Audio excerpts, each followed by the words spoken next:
Hello દર્શક મિત્રો, જો વળી પાછું વરસાદનું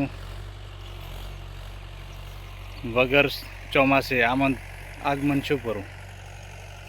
ખેડૂતો તો ગમે એમ મુશ્કેલીમાં જ રહે.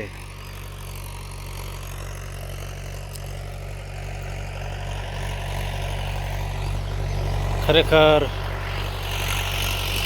બારે ને ચારે ચોમાસું શું કરું.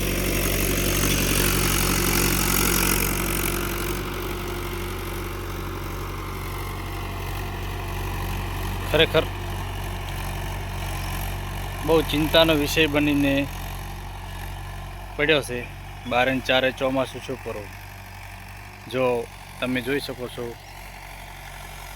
આ જે તમાકુ છે, જો લીલી ભેળી કરવી પડે છે. ને હાલ વાદળછાયું વાતાવરણ થઈ ગયું છે, એટલે તડકો પણ બિલકુલ નીકળતો નહીં. ખરેખર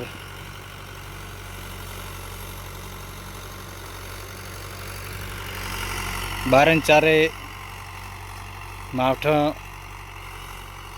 ચાલુ છે પર એનું એક જ ખાલી રીઝન છે કે માનવ દ્વારા થતું વાતાવરણનું પ્રદૂષણ. ઠેર ઠેર માણસો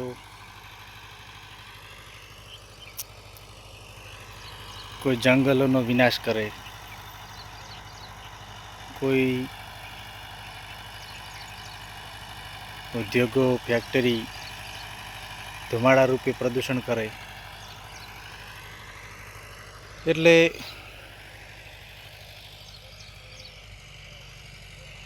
આવું જો થતું રહ્યું લાંબો સમય સુધી, તો પછી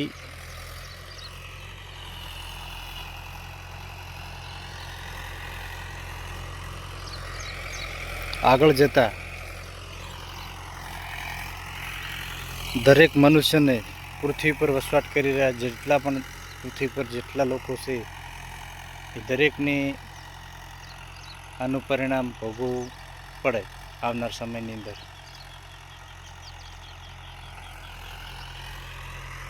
કોઈ આફતો આવે, કોઈ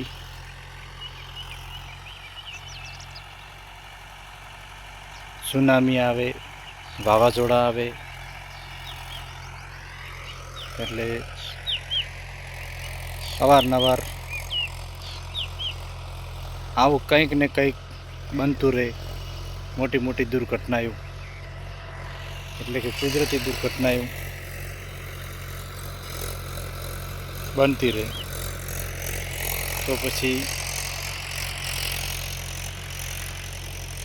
એનું એક જ ઉપાય છે, એક જ ઓપ્શન, જેટલું બને તેટલું દર વર્ષે વૃક્ષારોપણ કરાવરાય, જેથી કરી પર્યાવરણ જળવાશે તો મનુષ્યનું જીવન જળવાશે. બાકી તો અસંભવ દેખાય છે. તો આ બાબતે જનહિત સંદેશ કેટલા લોકો આ વાતની સહમત છે, કમેન્ટમાં જણાવજો. જય હિન્દ,